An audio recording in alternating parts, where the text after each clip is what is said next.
Sector tour here on the Lila. My name is Alex, I'll be your captain for this ride.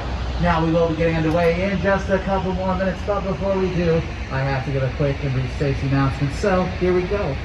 The entire ride, if you like, you're not confined to the seat that you have chosen. Also, two more things. Okay, so we see this little banister over here in front of me.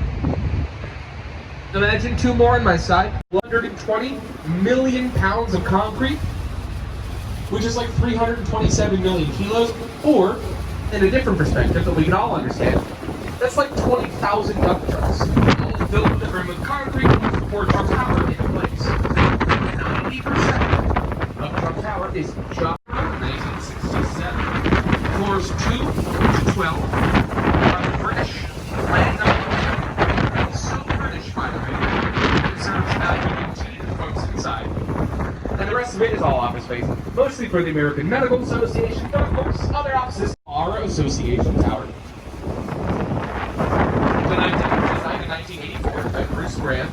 It's a 32-story office tower. The bottom 4 floors are 2 different restaurants. We got Pizzeria Portofino and RPM. All kinds of warehouses lining both sides of the main branch. But not a warehouse inside the Reed Murdoch Center. What you to remember is that it is green and environmentally friendly. It is gold LEED certified. You know what I mean? Up ahead of us on our right, though, we're coming up on an area of town called Wolf Point. So Wolf Point over here is undergoing a 3-building development, 2/3 of the way done, actually. So we see right here on the right-hand side, as we go down the north branch, I want to preemptively apologize. Down the north branch here, it's going to be a whole lot of left, right, so just bear with me. Up here on the left-hand side, though, with the archway cabin, remodel requirements to Harry Lease in 1982. I want you guys to take a quick. They sell their chocolate and cocoa beans wholesale. Other chocolate companies around the United States, usually to be. Now, shortly after declaring bankruptcy, so this is late 2002, going into early 2003, they started to clean out the island. Originally called Ogden Island, because the first mayor, William B. Ogden, with this canal over here to our right, so the boats on lower than street level there on that corner, and not obstructing the switching tracks of highway. Up here on our right, back in the day. It was also the first building on the south branch here to be built on top of the railroad tracks. Now, we're the same kind of building, all serpentining down the side of the river. However, the city got really concerned about density and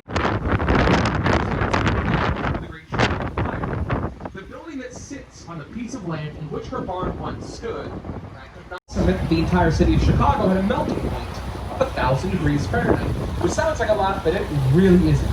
So, whenever the city caught on fire on the night of October the 8th, 1871, high-rises unfortunately can't see from down here.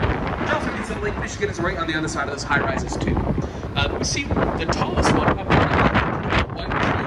in my professional opinion, is perhaps the most ambitious project that I've ever done. So, as far as so 77 of the neighborhoods are up, and the 78th is going to pop up. This is the Canal Street Bridge, one of the last remaining vertical lift bridges in the United States.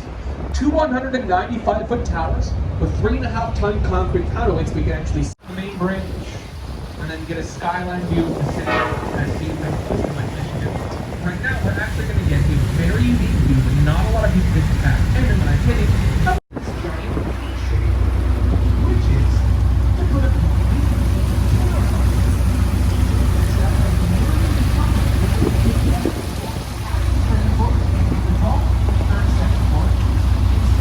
season. However, this year, a little different.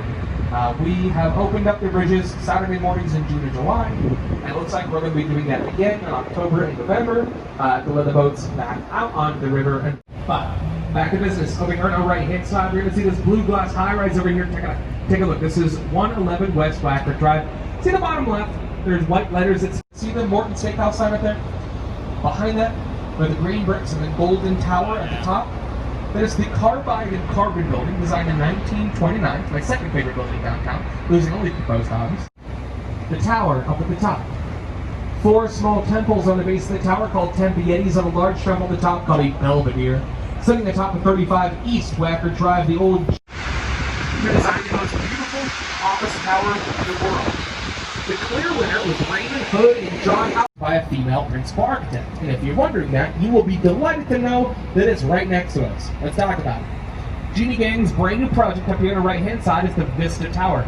The Vista Tower is 4 interlocked towers going up to the tallest of 4.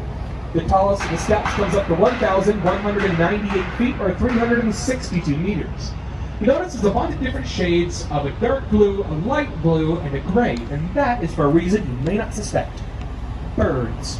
So whenever they originally started designing around 2008, 2009, these reflective blue glass paneling on the outside of all these buildings here, these newer buildings, they were a little bit too, a lot of wind pressure building up around the 83rd floor. So what they decided that they would do was take the 83rd floor. As you might imagine, it's a little easier said than done, but you know, it's one of those things we just had to try. Listen, we all had a silly dream of not buying the dysentery, which I think is too much to ask for. So we went down to where the Chicago River used to start. Okay, this is some.